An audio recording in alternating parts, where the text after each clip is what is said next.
should never be any guilt connected to these Torah classes. Like whatever we gain, and hopefully the idea is that each class is a bit of a standalone, that there are tools that we can take away from each class. And so that's always my goal. Sorry about that. Hold on a second. My chair is in the wrong spot. Okay. That's always my goal, is that we should always have a practical takeaway from our discussions together. So whether we miss a class, we don't miss a class, whatever it is, we can pick right up where we're up to. So this, I just want to like give a very, very brief recap in like 90 seconds. We'll see if I could do a 90-second recap. Knowing me, you ladies are smiling. You know me well enough already. But let's see. Let's challenge Manya right now. Okay. So because these are really, really big ideas, but we'll just do kind of a quick recap. Actually, I'll go to the end points of this chapter. That will really give me a 90-second, because they're written in bulleted format. Okay. So number one, the process of self-change. I'm actually going to read, I think, the end and the key points on the end of the chapter, which are 80. We won't get through all of them. We'll just touch upon the first few, and then we'll jump back into the text of where we're up to, because that will kind of bring us into the place. All right. So we're talking about self-change and evolving and growing and becoming the best version of ourselves. So that process can be difficult and daunting. We all know that. Anyone who's tried to work on themselves or refine their characters knows it's not easy. And without an attitude of joy and optimism, we can lose motivation and the edge we need to continue. And Alter gave this analogy of two wrestlers, the one who's tired or weak or doesn't have the zest or the zeal, they're not going to be the one that succeeds. So in our life, in self-refinement and in growing, we need to have positive energy. And we all know the days we try to tackle things where we're feeling positive energy, and the days we try to tackle things and we're just getting through it. And I don't know about you, but I've had a lot more of those days lately, right? So we all certainly can understand and relate to that idea. The other idea is that one can feel hopeful in the face of change. Oh, anyone want to read these instead of me reading? Number 2 and number 3.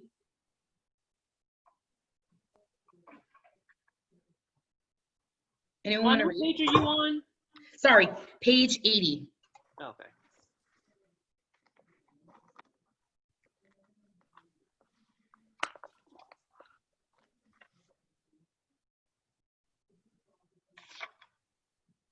Do you want to read, Susan? Number 2? Sure. Yeah, go ahead. I'm volunteering you. One can feel hopeful in the face of life's challenges by reflection on the fact that everything that God does is good, though good can sometimes manifest itself in concealed manner rather than a revealed manner. Right, so we talked about that analogy of concealed good, revealed good, and I love how we're tapping onto a fundamental core principle that is so challenging for us to really absorb. The idea is that it is all good, and sometimes it channels down and manifests in this world in ways that we do not understand, and that it's all how we connect with it and process it. Number 3. One can resolve feelings of guilt by appointing particular times to review past actions and develop a concrete plan for improvement. But unchanneled feelings of guilt are non-productive and cannot be allowed to weigh down the entire day. Okay, here I'll try to be shifting into, okay, like let's say you want to succeed and you want to overcome a challenge or a struggle or a personality flaw or whatever you're dealing with, right? Or you know you messed up, okay? You spoke to a child the way you shouldn't have, we messed up, let's say. You're aware of it, you're conscious of it. So the question is how you handle the area you messed up in. If you look at it as like, oh my goodness, I am so embarrassed that I did that, or I feel so guilty that I did that. Shame and guilt are toxic energies that could take us to an unhealthy place if unresolved. We shouldn't ignore them. Instead, the Alter Rebbe suggests that we carve out conscious time, concrete time within our day to self-reflect and pay attention to when those negative self-talk pops into your mind. Meaning, let's say I'm struggling with the way I'm reacting. Well, right now, it's my moments of prayer, or I'm sitting with a child. And instead of focusing on where I'm at and being present in the good that I'm supposed to be, I'm beating myself up in my head about where I'm not. In modern terminology, not being present, okay, with where we're at. That's what Dr. Rebbe's talking at. The way to know that this is coming from a bad place and will lead to a bad place or won't lead to a productive resolution of that energy, or using that energy as positive drive to accomplish, is if what you do as a result of that feeling. Because pay attention to when those feelings come into your mind space. If right now I'm focused on one thing and instead my mind is racing elsewhere to a place where I failed, then why is that coming into my mind now? So the Alter Rebbe gives a suggestion: make an appointment with yourself. Take the time. Tomorrow at 2:00, I'll sit with myself, I'll self-reflect, and I'll think about this area that I need to improve on and where I'm not measuring up. Because usually the goal of negative energy is to keep us in a negative space. And in order to stop us from advancing and growing and becoming the best version of ourselves. So negative energy kind of tugs us and holds us back, and we need to forge through, but in the right time, creating a sacred space and time for self-reflection and introspection. Because if it's popping into our mind, and the Alter Rebbe goes on to explain, if you're in the middle of a business deal, are you suddenly thinking about the fact that you messed up yesterday and yelled at this child? Or the fact that you were selfish yesterday, or that whatever you were lazy, or whatever your own thing that you know you need to work on. No, because right now I'm in the middle of a business deal. Oh, it only popped in when I was saying prayers, or when I was trying to be present in something else. That's a sign that it's coming from a negative space. So A, pay attention to when it arises. B, carve out sacred time to self-reflect, to be mindful, to truly, it's called, the term in Hasidic philosophy is cheshbon hanefesh, which literally means self-accounting, so self-assessment. Take time to do it. Carve out sacred time for that.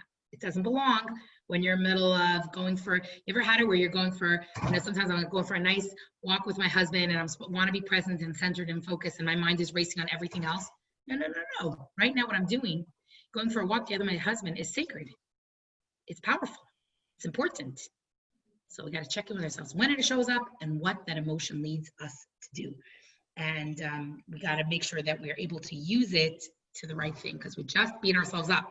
For the sake of beating ourselves up, we'll be frozen and paralyzed, and it leads us down the rabbit hole, negative narrative, etc., etc. Okay, number 4, Susan, if you could read, and then we'll go back to where the text, we'll go back to a different page. Go ahead. Shame is utterly futile. Instead of feeling depression because of the ongoing struggle with temptation, one should view it as an opportunity through overcoming the challenge one is serving God. Okay, here is such a powerful paradigm shift that Hasidus teaches us. How do we see failure in ourselves and in others? When we see a child struggling, and I'm giving that analogy because we're moms here, but when we see a child struggling or we see them fail in a certain area, what they're really saying is they're waving a flag and saying, this is where I need help. This is my growth opportunity. So when we see that within ourselves, how do we see failure? If we're just going to be shamed, a child doesn't grow from being shamed into growth. Think of the teachers that molded us and shaped us the most. It wasn't because they embarrassed us. The ones that helped us grow as a person is because they believed in us, because they gave us a time and the space, because they nurtured us. And so shame is definitely not an energy that leads to growth. It's a waste of time. It can lead us to be depressed. It can lead us to an ongoing struggle.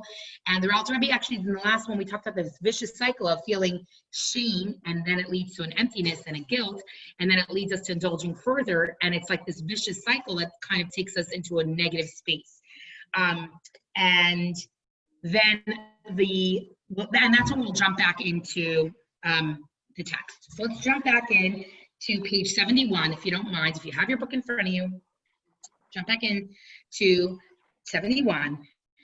And on 71 on the top, if anyone wants to read, feel free to. I don't know if Gayle, if you have the book, if you're open to read, I would love it. Are you okay reading? Go. 71, right? Text Yes. 6? Yes. Okay. On the contrary. Well, it's actually 71 on the top is text 5, but it's okay. It's a continuation from the page before. You're good. Am I You got in it. the wrong book? No. If, however, there's sadness, you're good. Okay. That's page 70. That's page 70. Okay. Oh. If, however, his sadness does not stem from anxiety over sins that he has committed, but from the fact that sinful thoughts and desires enter his mind, then on the contrary, he should be happy with his lot. For although these sinful impulses enter his mind, he averts his attention from them and thereby fulfills the injunction. You shall not follow after your heart and after your eyes, by which you go astray. The above verse surely does not speak of Sadakim, referring to them as going astray, but of Benonim, like himself, in whose mind there do enter erotic thoughts, whether of an innocent nature, and when he averts his mind from them, he fulfills this commandment. Consequently, he should rejoice at his compliance with the injunction, just as he does when performing an actual positive precept. So here's such an interesting also shift that the Alter Rebbe is going to make for us. Often we look at our failures or the things that we're struggling with, and we beat ourselves up over it. It's like, what? I'm 40 and I'm still struggling with this. This is crazy. Okay, like why am I still dealing with this? And we can really feel guilty and embarrassed, or it doesn't lead to a good place, as we talked about before. Here, the Alter Rebbe creates a paradigm shift for us, and he says, celebrate the struggle. Celebrate the struggle? What do you mean?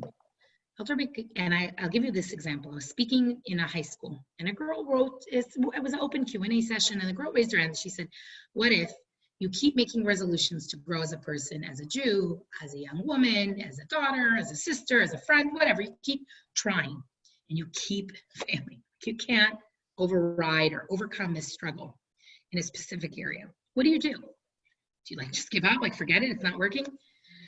So I actually told her, I'm like, look, it seems like you forgot this idea that the Alter Rebbe said in Tanya. What does Alter Rebbe teach us? That there is a mitzvah called Lo Sasuru Acharei Levavchem V'Acharei Einechem. Don't just go after what your heart wants or your emotions. Don't just go after what your heart wants and your eyes see. What is that teaching us? That we can't just be impulsive and just go with, we shouldn't. We should actively work on reframing and reshaping what our emotions tell us and what we want. So I told her, stop first and celebrate the fact that, as the Alter Rebbe said, while you're trying to overcome that struggle, you're actually serving Hashem. So just as important as a mitzvah is to give tzedakah, or, there's so many positive commands, light a Shabbos candle, it's also important for us as human beings to realize that by actually struggling and overcoming the struggle, we're serving Hashem. God does not want or expect any one of us to be robotic AIs who don't struggle. He created us as humans with ups and downs. He gets it. He gets what we're struggling with. So as I'm struggling, I could beat myself up for the struggle, or I could say the struggle in and of itself is holy. Now, once we look at the struggle that we're going through as a holy struggle, something that's going to launch me into a further place. As we said before, when you want to strengthen a muscle, you got to break it down, right? And then it goes stronger. If we could see the struggles that way, we will have more vitality and life and energy to actually overcome them. So that's a very, very different way of looking at struggles and personal failures. We're areas where we don't feel we measure up as a mother, as a wife, as a Jew, as a daughter, as a sister, whatever area we feel I'm not good enough. Stop, celebrate it. God created you as a human being with our own challenges and our own struggles. And the struggle, there's beauty in the struggle. Okay, moving forward, now 71. Does anyone want to read for us? This is where the Alter Rebbe is going to continue this thought about how we see the struggle of a Benoni, the middleman. Anyone want to read? I can go. On the contrary, such sadness is due to conceit, for he does not know his place, and that is why he is distressed, because he is upset that he has not attained the level of Sadiq, to whom such foolish thoughts do not occur. If he knew his place, he would see that he is very far from the rank of Sadiq, and that his greatest aspiration should be to become a Benoni, and not a Rasha for even a single moment throughout his life. He would also understand that grappling with his impulses is an appropriate task for Benonim, and it is in fact their very mission in life to subdue the evil impulse and the thought that rises from the heart to the mind, as explained above. So after everything, the fact that you don't even think that you should be a human being that's struggling means you're not realistic about who you are. Well, you think you're a tzaddik who's perfect, that you're not supposed to struggle? No, You're a Bainani. And here's what Alter will define a Bainani in a way, the middleman, as we talked about in the beginning, the character who the Tanya is authored for is that guy who has the day-to-day guy or girl, the human, who's struggling with the day-to-day, right? And recognizing who you are and your limitations, that you're a human being and you're not meant to be perfect, that's okay. And it's coming from a false sense of reality. We think you should be perfect. Do any of us now, with our maturity, think we should be perfect in any area of our life? No. We have to work on it. And I tell students, you're never always gonna be the perfect sister, daughter, student. We're humans. We're meant to go through this. And we know that the character in the Bainani is someone who does struggle, who does have that internal battle, that fight, that light over dark, that two voices within, as we talked about earlier. So the idea, though, being that if you look at on the bottom, the learning activity on 72, it's I don't know, it's on the bottom, but it gives two examples, one dealing with guilt and one dealing with shame, and why one is not productive. So number one, I made a commitment to have Shabbat dinner every Friday night with my family, and last week things were hectic at the office, couldn't make it. I've been feeling very guilty about it. Okay, fine. I get it. I made a commitment. I want to do Shabbat. I want to stand Shabbat. And I got caught up in business. I got caught up in whatever it is. The other one is shame. I'm ashamed to admit it, but even when I have kept my commitments in the past, I find myself envying those who are going out on Friday nights, who are partying, or at the having fun. I daydream in the middle of the Shabbat dinner that I will be out on the town with my friends. What's the difference? In the first case, what do we see? That when the person feels bad that they didn't accomplish their goal, what could they do? If they really dedicate time and space to say, okay, last week I didn't make it to Shabbat dinner because I was so busy. I feel guilty about it. I feel bad. What am I going to do about it? That's productive. Because then what could that person do to make sure that doesn't happen again? Make a plan. Make a plan. Come up with a concrete plan how to not fail again. Exactly. They could decide, okay, this is not working. I'm gonna set some new goals. I'm gonna tell my secretary to shut down the thing. I know whatever it is that there is. There was a movie producer, The Sopranos. Her name is Jamie Geller, and she became observant. She was not observant at all. She became observant as a young girl. She was one of the producers of The Sopranos. I guess it's an HBO TV show. That was pretty famous, I think. And she said she started observing Shabbat when it was in New York City during the winter. And she had already sat down with her boss and said, look, I really want to take on Shabbat. The boss was supportive, no problem. She says, when the first Friday rolls around, then the candlelighting time is at like 4 o'clock, which means she needs to leave the city at 2, which, to get home at 3, an hour before to rush. She was feeling very burdened, like, should I do this, should I not do this? She was really conflicted. She took resolve. She needed Shabbat. She wanted Shabbat. She understood the value of it, shutting down from technology, disconnecting from the chaos of the Manhattan HBO producer world. She said she was really struggling with it. She said, but then her boss came into the office and said, hello, it's 2:15. What are you doing here? Shabbat's soon. Get out. You said you're keeping Shabbat. Go home. The man himself was not observant or even Jewish, but he understood that she needed a concrete. She said, from then on, I learned that I need to come up with a concrete plan to accomplish my goals. Now, if she just stopped and said, oh my gosh, I'm so embarrassed, that if she got herself stuck in a negative space, she wouldn't have had that strength and fortitude to forge forward. Shame is if I'm sitting at a Shabbat dinner and all I'm thinking of is all my friends that are clubbing. I mean, sure, all our friends are clubbing, right? A little past that stage. But exactly. I'm glad we could all laugh about it.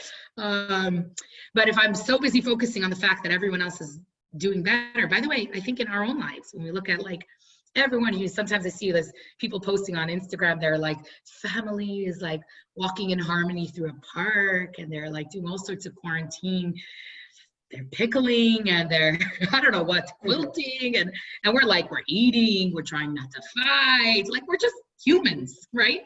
So people can also try to measure their family and their life up in a negative way, instead of, okay, if this is our family's goals and we're not reaching those goals, what can we do about it? So one is healthy and productive, and one won't help us grow. So Alter is giving us that reality shift. You're a human. You're meant to struggle, and it's okay. Make the time, deal with it productively. But just guilt for the sake of guilt, feelings, we will not make the right decisions in our parenting when we parent from a place of guilt. And I remember once having a conversation with a Chabad Rebbetzin who lived in a very remote location. She once said to me, I really feel guilty with where my kids are being raised. No Jewish infrastructure. They have no friends. They have no schools. I grew up in a brick and mortar school. It was the highlight of my life. I feel guilty. So I told her, number one, we need to remember something. That as Jews, we believe that every soul ends up exactly where it's meant to be. The family, the home, the parents, exactly the family, the home, the parents, the reality you're meant to be. Your soul is connected to where you live, your city, your home with divine energy, because our souls come into the world to affect change in that space. And so we are connected to the spaces, the physical and the structural space of our family and our makeup of who we are in order for our soul to accomplish its goal in this world. So I said, so you're telling me every single soul in the entire world ended up exactly where it was meant to be, except your child. Is that possible? It's not possible. Number one. Number two, I told her that parenting, if the point of departure for her parenting or the lens that she's seeing her parenting from is a lens of guilt, she will not make clear, conscious decisions because it will always be shaded or colored by that guilt. Overcompensate, undercompensate. Guilt is not the most healthy emotion. It doesn't lead us to growth. And so I instead told her that what we can do is similar to what Alter was saying, guilt and shame just for the fact of guilt and shame is not productive. But if I feel bad, and therefore I need to take a look, step out of my reality and try to see what can I do? What are the deficits in my child's lifestyle? What are things I can do to compensate and make up for it? That will lead to productive and healthy decision-making. So we have to check in with ourselves in other areas within ourselves and within our families. How are we viewing these struggles or these failures? Shame, guilt, productive, not productive. What do we do with it? Moving along. The next segment Alter Rebbe is going to, which is these ideas are things that I find that I, on the daily, have to tap into and remind myself that these are my reservoir or my toolbox for life, are these tools that Alter Rebbe in Chassidus Chabad has given me. Or I should say they're there and I need to pick them up and use them, right? They exist. I just need to remind myself of them. The next thought is that what we need to do in the beginning of the lesson, we talk a lot about the joy that comes from like a tactical perspective, meaning the importance of being positive and positive energy. That's what we did in the beginning of this chapter, and being upbeat, to keep the animal soul like kind of in check. But beyond this, while this is like maybe a very functional approach, at the end of the day, joy is a wonderful outlook for life, but we don't always feel it. It's sometimes hard to tap into it. And the next, part of the lesson, we're kind of going to shift and to understand what can actually lead us to real joy, lasting joy, to a place of a healthier mindset. So in page 73 is an interesting exercise, which, I feel like it's one we could do again and again. And we don't have to necessarily, sit through it and do it together, but it's a good, even just asking ourselves the question is good. And in it, it says, Gayle, do you mind reading what the activity says? Yes. Make a list of those things you want out of life. Be honest and don't censor yourself. You may write that you want to finish school or that you want to lose 20 pounds. Maybe you want to learn how to pray in Hebrew, to dance at your children's weddings, or to retire early and travel the world. Write your dreams, aspirations, and goals. So we don't have to necessarily write them, but it is a good exercise to pause and be like, hey, what do I want out of life? What are my goals, right? And what's interesting is once we write those goals, and those goals shift depending on where we're at in life, obviously. The goal of a young mother is a night's sleep, right? Just need a night. You ever felt that when you're a mother of young children? You inhale, exhale, and get a night's sleep, right? You Definitely. had triplets, so I think your need was very different than ours. I still think I did wake up, but and until they slept through the night. Once they slept through the night, my life like totally changed. And thank God, at 6 months, I was like, okay, I don't know if I could do this much longer. 6.5 months, one child slept through the night. By 7 months, they all slept through the night. I was like, thank you, because I was getting to the end of that rope, very, very close. But yeah, sleeping through the night it's very funny. That was a goal at that point. But why is it important to have goals? Obviously, we know because we want to have a vision, or we want to have steps. It's like deciding I want to travel. Where am I traveling? I'm going to enter my GPS. I'm going on a vacation. Where am I going to? How can we navigate life and get to our goals if we don't have them? So, okay, so it's a very, very powerful exercise in goals. But then what we need to do is kind of look at those goals and say, okay, are those goals of a person who is a human being that happens to have a soul, or a soul that happens to be in a body? Meaning, we often see ourselves, if we're connected, if we're aware of our soul, and we have that connection, that we know that it's there, we could think of ourselves, look, I'm a human being. There's Manya, I have dark hair. In this case, it's dark wig, right? I'm 5, whatever. I'm a human being, and okay, I happen to have a godly soul within. When we look at life through that vantage point, then we're not really tapping into our full potential. Instead of understanding that this godly divine soul, a chelik elokam imal mamash, a literal portion of God, is within me, and that is fuel for me right now. That soul is enclosed in this body, this Manya body, for a certain amount of years. May all of us live long, beautiful, healthy, wonderful years. It's enclosed within our body, and therefore, what's more temporary and what's more permanent? If a soul is a part of God, it's forever. It's eternal. If a soul is only this energy that body has, then okay, either I tap in or I don't tap in.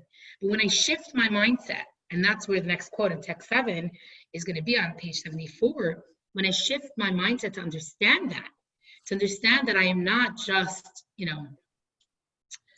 a human being who may be able to tap into this divine energy within and use it for good, but actually I am good. I am divine. I am holy. I am a portion of God. Then I could shine. So this week, the Jewish calendar is Gimel Tammuz, on the Hasidic calendar. And Gimel Tammuz is the day that the Menachem Mendel Schneerson, it's his yahrzeit, which you may be familiar with the concept of a yahrzeit. We say a Yom Histalkos, which means an elevation, a separation in a physical sense. The Rebbe passed away 26 years ago on this week. It falls out on Wednesday night and Thursday. And what's interesting is if you only connect, your only connection to the Rebbe, and we may know is a Rebbe, the first Rebbe we had was Moses, we call Moses Moshe Rabbeinu, Moses our Rebbe, right? So in every generation, God sent a Rebbe into this world in order, and Nasi as our leader, to care for the physical and material and spiritual needs of that generation. And the Rebbe was no different. The Rebbe took over Chabad leadership when it was a fledgling, beaten, small group after the Holocaust in 1951. The Rebbe took over. His father-in-law, who had run Chabad Lubavitch in Russia and then narrowly escaped death and a death sentence from the Russian government. Very fascinating stuff historically, and made it to the shores of America. The Rebbe made it to the shores of America as well. And the Rebbe took over after his father-in-law passed on. And the Rebbe taught, when he was talking about his Rebbe, he was taught us that his connection to a Rebbe is every single Jew in that generation. It's a soul connection. That a Rebbe's soul has within it this, it's called an neshama klalis, a collective soul, part of a collective whole. That every single soul in that generation is connected to the soul of the Moses of that generation, who feels the need and the needs and the pains of that generation.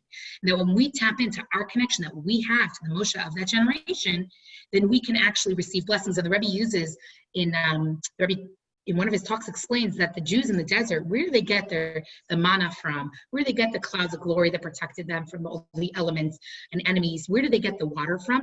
So it's so fascinating to see that historically in the desert, they all came from God.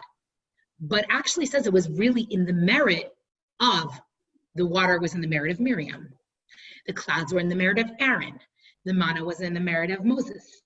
So these righteous souls who felt the needs of the generation were actually able to channel down the blessings for the people in that generation.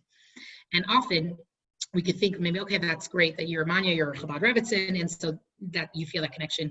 Because for us, when students say thank you to us, they say we're not like humanitarians, that we'd be like digging wells in Africa if we weren't in College Station. We're shluchim of the Rebbe. Shluchim means that the Rebbe post-Holocaust saw that the world Jewry needed a resurgence and a powerful infusion of divine energy and positivity, and to rejuvenate a very broken, battered generation. And so the Rebbe took his leadership very seriously and empowered leaders around the world, that there are over now over 5,000 rabbis and rebbetzins around the world, and over over 100 countries in every single one of the United States, so that whenever a Jew goes to another place, they know that whatever they need, they should be able to tap into and gain what they need in their life. And there's not necessarily a limit of what that looks like. I just recently had a student who is dating another Jewish Aggie, and they had moved away for work to a different state, and they said, it's unbelievable. I was in this city for Passover, I called Chabad in San Antonio. I was in Colorado for Passover, I went to Shabbat at the next Chabad rabbi. Now I'm back here, and me and my girlfriend come to Chabad to get the food for Shabbat for us. And I said to him, you must remember, you need to thank the Rebbe, because this was the Rebbe's vision, is that wherever a Jew goes, there should be a light that they can go and plug in and connect with. And so on this day that's coming up, it's such a powerful day to focus on, that we're souls that have this bond, whether we know it or not. And in this clip, the Rebbe says, where he's describing what a Rebbe is, he says, whether you know it or not, whether you saw the Rebbe or not, whether you've learned his teachings or not, at the end of the day, it's this absolute bond or connection that exists on a soul level. We just need to plug in. And I want to tell you that firsthand, I've had mothers of Jewish Aggies, I've had Jewish Aggies struggling, and I've said to them, turn on a soul level, turn to the Rebbe, that the Rebbe should, on your behalf, intercede to channel blessings, just like Moses did, just like Miriam did, just like these giants and generations before us would. Their soul was a tzaddik soul, bonded with God in a different capacity.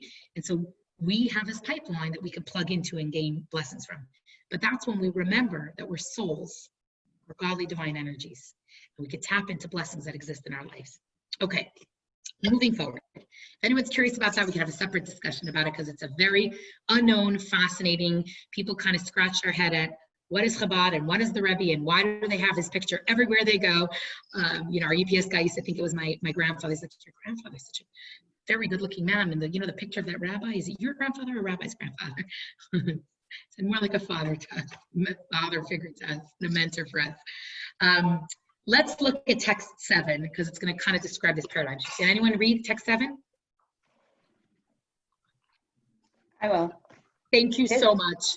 This then should be one's lifelong aim, the joy of the soul upon leaving the body during one's study of the Torah and prayer, so that the soul may return to her father's house as in her youth. Surely there is no joy as great as that of being released from exile and captivity. It is comparable to the joy of a prince who was taken captive, turning the millstone in prison and becoming covered with filth, who then goes free to the house of his father, the king. True, the body remains a source of limitation, since the essential character of the animal soul has not been transformed to good. But his godly soul will become more precious to him than his body, so that he rejoices in the soul's joy, without letting the sadness on account of his body interfere with or disturb the joy of the soul.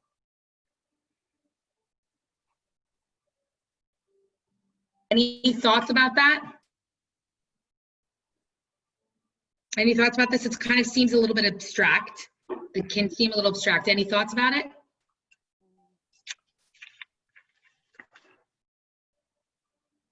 So what is it talking about?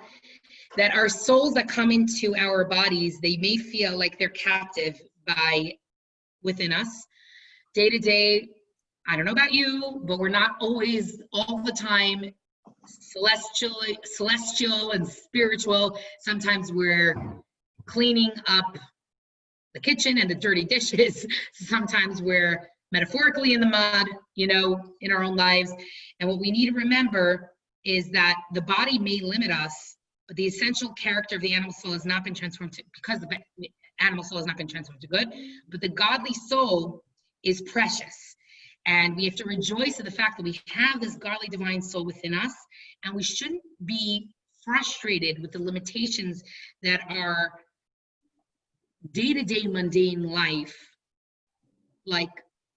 holds us to, or holds the soul to, that we it's the sadness. Hold on a second. That rejoice in the soul's joy without letting the sadness on the account of the body's interfere to disturb the soul's joy. So don't feel guilty that the fact that your soul, the spiritual divine energy, is trapped in your body, in mundane. God chose for the soul to come into this world this way. And we know there's a concept in Chassidus that talks about, you read the Lazaroff, that often in life we need to step down in order to propel ourselves forward, or step back, or using the analogy of a marathon runner, which I am not, but it launch steps back in order to launch forward. And the narrative that's described is that when a soul comes into the world, it says, Neshama Yered this mitoch haguf, then the soul descends into this world, the mundane world. It's gonna have to worry about bills, and fighting and civil unrest. I mean, the soul's going to go through some pretty tough stuff, but the soul is basically convinced, and it cries, why do I need to do this? Like, why do I need this? And then the angel, as it's escorting the soul into the world, says, this soul's descent into this world, it's going to have to encounter and deal with day-to-day mundane stuff. It's actually in order to propel the soul to a higher level. So there's this godly divine energy, a soul, like we said in the past, a soul in heaven can't give tzedakah. It can't help an old lady cross the street. It can't be kind to someone else and reach out. The soul needs the body, the mind, the mouth. So we have to embrace almost the struggle and recognize that's where the soul is able to actualize its potential and elevate this godly divine world, using its energy. Anyone want to, any questions or thoughts on that? Because it can be a little bit of an abstract idea, because how often do we think of our souls? On the daily, we're like, what did I eat? What mess is in the kitchen? Did I pay the bills?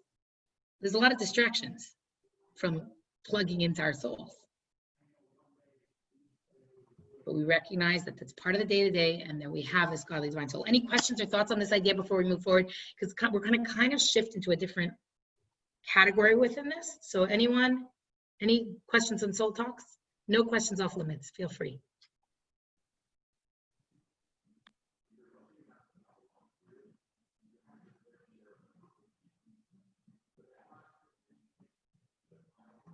Okay. So if there are no questions, or if someone has a question, by the way, the Zoom feature on the bottom, you can always chat a question privately. So if there's a question you want to write, feel free to write it privately, or feel free to just ask it, either way, whatever it is, okay? Now, moving forward, okay, hold on, the Zoom chat, by mistake, hit this, and shut the chat box. Okay, there we go. Moving forward, text 8 kind of shifts into now, if we truly, Alter is going to shift. If we truly see ourselves as souls that are in bodies, not bodies that happen to have souls, now the Alter is going to challenge us to think differently about someone else. Meaning, okay, you ever met someone who's annoying? As Susan has. Gayle, it looks like you have. Varda has not. She has? You have. Okay. We've all met them. We all know them. Okay. The Alter is going to shift to a concept. If we can truly grasp that we are bodies that happen to have souls, and our soul, if we are souls that happen to be in bodies, and our focus is on divine, being a divine light, a precious gem, then how do we see others? Do we see them as bodies that may have souls? And sometimes we're questioning, does that person even have a soul? Or do I also see them as holy and divine? And here's where really the Alter Rebbe is going to shift our mindset in trying to see, and it's in chapter Lamed Beis of Tanya. Lamed Beis is Lev, which means heart. And Alter Rebbe focuses on chapter Lamed Beis, Ahavat Yisrael. How do we see someone else? Even someone who's annoying, even someone we're quarantined with. Okay, so let's read page 75, and then we'll kind of wrap that up, and then we'll wrap for the day. So anyone want to read 75, the quote? I can do that. Thank you. Acting on the advice mentioned above, to view one's body with scorn and contempt, and to find joy in the joy of the soul alone, is a direct and easy path toward fulfilling the mitzvah. You shall love your fellow as yourself. With regard to every Jew, both great and small. For his body is despised, while who can know the greatness of the soul and the spirit of their source and root, the living God. Furthermore, they are actually all equal. They all have one Father. Therefore, all of Israel are each literally called brothers. Only their bodies are distinct from each other. Therefore, there can be no true love and fraternity between those who regard their bodies as primary and their souls as secondary, but only a love that is conditional. Okay, if we really understand that we're divine, godly souls, then also the person that annoys us is a divine, godly soul. And there's a command, we say it before we pray every day. Sage Akiva said, Amar Akiva, love your fellow like you love yourself. This is the foundational teaching principle of the Torah. And yet, we know we don't always feel that way. What does it mean to love your fellow like you love yourself? For ourselves, well, for me, I'm dismissive. I understand that I'm godly, I'm holy, I'm divine, but I have a human being and I have ego and I have problems and I have a godly and animal soul and it gets in the way. So for me, I can forgive myself for my flaws. How do I see someone else's flaws? Can I see it through the same light? Can I see it through the same lens? Can I truly, truly see someone else as a godly, divine spark? And here's where I want to shift into a little bit of the last 10 minutes, a little bit of a sharing personally. I got asked recently by a student, how is it that you handle all the different types of students that walk through your doors? No judgment. And a student says, I'm not a good enough Jew, I'm not a knowledgeable, there's no such thing. You're Jewish, you're part of the family. There's no judgment. I don't have a goal. It's not like Yossi and I have a goal that every single student needs to look like, have a hat and a beard when they leave this place, or a wig on their head. Not at all. What we hope to do is create a warm and nurturing environment that the person can find their soul within. And for each person that is a very individualized journey and a very personal space. And I had a student who said, how do you deal with all these different types of students? This one is a sorority girl and she's doing that, and that one's a fraternity guy and he's doing. I said, that's because you're labeling them by those things. They're precious. So the Rebbe was meeting with a group of college students. And you know college students. They say what they think. There's the filter, you have them, you know them, you love them. The filter doesn't always work, yeah? Gayle understands. Susan, you acknowledge what I'm saying? Yeah. You get it. Karen, you're not saying anything, but I have a feeling, having had two I get it. Oh, I get it. Right. So one of these students is visiting with the Rebbe, and he says, what is it that, like, what's a rabbi? Like, what's your job? What are you doing here? And so the Rebbe goes on to show, he said to the student, I'll tell you what I learned from my Rebbe is a soul geologist. Soul geologist, what is that? So the Rebbe says, if a geologist knows that there's precious materials, we all know there's precious materials in the ground, right? We all know, diamonds, gold, silver in the ground. But if you and I go to dig in our backyard to find gold and silver, we're finding holes and bugs and beetles and rocks and mud and dirt. We're not finding gold and silver. So Rebbe said, my Rebbe was a soul geologist, because he knows where to look and where to search to find a diamond within. And he guides those who turn to him of how to find that diamond, where to dig, what to dig for, their potential. But the digging they have to do themselves. And I think that if we really look at those who, even if we're quarantined with them, as godly and divine and holy, and that even if they're struggling, maybe they're struggling with being productive, maybe they're struggling with depression, maybe they're struggling with, they're anxious, maybe they're struggling with being just a lazy mess around the house, okay? Or annoying. You have to remember they are also godly souls. Right? My mother used to tell us, don't treat your siblings like siblings. Treat them like a complete stranger, right? The idea being that someone who we don't know, we could always be nice to them. Those who we know, it's a lot harder. But a soul geologist, a Rebbe, saw the potential within each person and helped them uncover it within themselves. And if the Rebbe has taught Yossi and I anything in all his teachings, and we could just have our own for bringing just about this, and maybe next class I'll bring up some videos which kind of really reflect that unconditional love is when we see the potential in someone else, the divinity, the godliness, the holiness within someone else, then they can rise to that surface. I know, Gayle, you've been involved in education for years, and you know that you're really good teachers. It wasn't about teaching information. It was about finding the potential in the student so the student could do it themselves, and guiding and supporting and nurturing. And I think as parents, we could take that away. That's a really powerful takeaway, is how do we perceive the other? And by the way, looking at our country, how do we see even a person who's other? Who has a different opinion? Who has a different thought? Who has a different mindset or a different perspective? Do we see them only for their opinion and mindset and perspective? A student was posting that they're comparing riots in the United States of America now to the Warsaw Ghetto Uprising. True story. To explain through Jewish history how it's validated, I really wanted to say to the student, how is a looting, they specifically wrote rioting and looting, how is that compared? What's the moral equivalence? I wanted to challenge the student, but I knew that through that, the student is so passionate about what they feel right now, and their drive is coming from a place of deep caring, that if I only see them for the meme they posted on Instagram, it may prevent me from seeing their inner potential. And I'll end with this story, that there was once a student who I would not describe as living the most proudly Jewish lifestyle in college, and most of our students are really, either they're not grappling with their Jewish identity because it's kind of on pause and on hold. They did enough of it in high school and did enough of it at BBYO. They need a break. They just need to be now an engineer, or now they need to be a vet student. They need to focus on their academia, or they need to focus on beer pong, their social scene.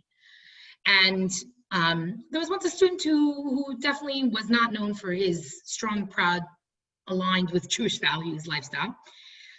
And the student worked very late at night, and then finished working at the local restaurant scene, or, at 12 or 1. And Yossi and I would always wait up and make sure the student rolled around and was able to make kiddush and have a hot meal. Okay, fine. It's just part of what we do. We do that for tons of students over the years, right? I can tell you, we know people's, work schedules because of making sure that they have what they need. And the student once came to us with a stack of Jewish kids' books that they received as a gift when they were younger. And they said, take these, I'm never gonna need them. Give them away. I said, I'm not giving them away. The student said, I'm never gonna need these, ever. I said, you will need them one day. One day you're gonna have a strong, proud Jewish home, and I'll hold them for you. And when you need them, I'll give them back to you. Last year, this young student married a beautiful Jewish young lady. And through his own adventures in Judaism, he now leaves a very strong, proud Jewish life. Shabbat's important to him. Kosher is important to him. It's really powerful. And the student called Rabbi and I 2 weeks before the wedding. He called me and Yossi separately, and he said to us 2 things. He said to Yossi, number one, it wasn't lost on me that you and Manya would stay up to 1 a.m. just to make sure I had Shabbat. I didn't even realize it, but you were giving me the gift of what Shabbat is in my life. And he said to me, I want to thank you and Rabbi for believing in me when I didn't even know there was something to believe in. I didn't know that I had anything within me. And he said to me, and don't worry, I'm going to come get those books one day for you, which are sitting right on a shelf in my office.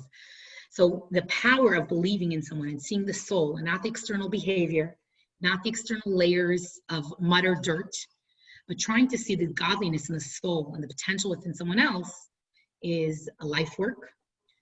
As a Chabad shlucha and as someone who's been inspired by the Rebbe's teachings, I think the Rebbe did this on the daily and really modeled to us what that looks like. And it's a life goal of mine to keep doing that for every single Jewish Aggie that walks through the doors. I had a student who for 5 years, I did 5 years, it didn't come to Chabad, was just not ready to deal with their Jewish side. But we always would reach out to the student, make sure that they knew that they had a home, they had family, someone who cared about them. Okay. The student now graduates and the student's now reaching out to me, I want to think about meditation and prayer. I want to do this, I want to do that. And I was so amazing. The student said, you never closed the door. You always made sure we felt comfortable. And I think if there's one thing we could do is do that in our own lives. To those that are not connected with us in a very obvious way, and even more so to those that are in our four walls for a lot of hours. L'chaim, to each of us, every one of us finding our own neshamas, letting it shine, and finding that in others in a true and real way. And we'll cut with this, we'll break with this, and we'll to be continued, God willing, next week. Any questions or thoughts or ideas? Any questions, thoughts, or ideas before we move on? Nope. Nope. Okay, hopefully we have some practical takeaways for next week, and to be continued. Take care. Thank you. Thanks, You're Manya. welcome. Good night, ladies. Thank you. Good night.